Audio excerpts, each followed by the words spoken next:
മേടക്കൂറാണ് ആദ്യത്തേത്. അശ്വതി, ഭരണി, കാർത്തിക ആദ്യ 15 നാഴിക ഇവ ചേർന്ന മേടക്കൂറുകാരെ സംബന്ധിച്ച് വ്യാഴത്തിൻ്റെ മാറ്റം എന്തു ഫലം ചെയ്യുമെന്ന് നോക്കാം.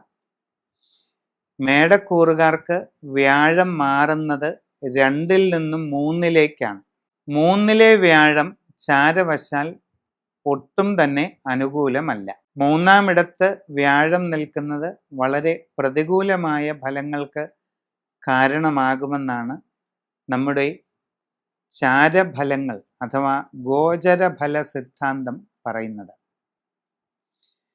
തൊഴിൽ രംഗത്ത് വളരെ പ്രതികൂലമായ മാറ്റങ്ങളുണ്ടാകാം. പുതിയ ജോലിക്ക് ശ്രമിക്കുന്നവർക്ക് ആ കാര്യത്തിൽ തടസ്സങ്ങളുണ്ടാകാം. വിദേശ യാത്രയ്ക്കും വിദേശ തൊഴിലിനും ശ്രമിച്ചുകൊണ്ടിരിക്കുന്നവർക്ക് അതിലും തടസ്സങ്ങൾ, പ്രതികൂല സാഹചര്യങ്ങൾ ഉണ്ടാകാം.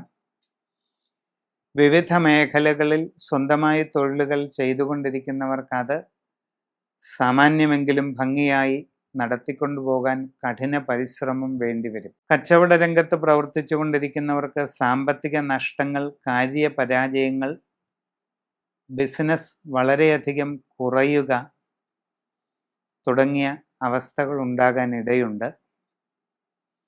വിദ്യാർത്ഥികൾക്ക് പഠനകാര്യങ്ങളിൽ ഉദ്ദേശിക്കുന്ന രീതിയിൽ ഫലമുണ്ടാകാത്ത സ്ഥിതി, ഉപരിപഠന കാര്യങ്ങളിൽ തടസ്സങ്ങൾ ഇതൊക്കെ അനുഭവപ്പെടാം. ഔദ്യോഗിക രംഗത്ത് പ്രവർത്തിക്കുന്നവർക്ക് സാമ്പത്തികമായ ബുദ്ധിമുട്ടുകൾ, നിങ്ങളുടെ കർമ്മരംഗത്ത് പല രീതിയിലുള്ള അസ്വസ്ഥതകൾ, വിഷമങ്ങൾ ഇതൊക്കെ അനുഭവപ്പെടാം. കലാരംഗത്ത് വിവിധ മേഖലകളിൽ പ്രവർത്തിക്കുന്നവർക്കും സാമ്പത്തിക നഷ്ടങ്ങൾ, കാര്യപരാജയങ്ങൾ തുടങ്ങിയ പ്രയാസങ്ങൾക്ക് സാധ്യതയുണ്ട്. കുടുംബത്തിൽ പ്രയാസങ്ങളും അസ്വസ്ഥതകളുമൊക്കെ ചെറിയ തോതിൽ അനുഭവപ്പെടാൻ ഇടയുണ്ട്. വളരെയധികം ശ്രദ്ധിക്കണം. അപ്രതീക്ഷിതമായിട്ടുള്ള ചില ശാരീരിക അസ്വസ്ഥതകൾ അനുഭവപ്പെടാൻ സാധ്യതയുണ്ട്.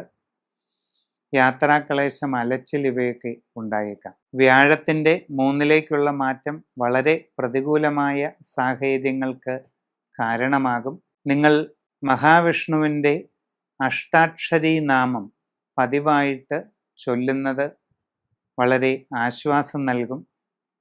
വിഷ്ണു സഹസ്രനാമം നിത്യവും ജപിക്കുന്നത് ഗുണം ചെയ്യും. പുരാണത്തിലെ അതിവിശിഷ്ടമായ നാരായണ കവചം ചൊല്ലി പ്രാർത്ഥിക്കുന്നത് വളരെ പ്രയോജനം ചെയ്യും.